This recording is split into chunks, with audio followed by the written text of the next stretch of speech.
सताड़े सताड़े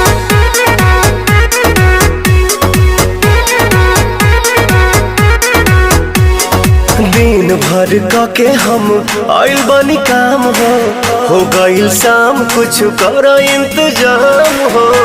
सुना तारू हो बोली ना जी। हाँ। दिन भर के हम आइल बानी काम हो गइल शाम कुछ कर इंतजाम हो।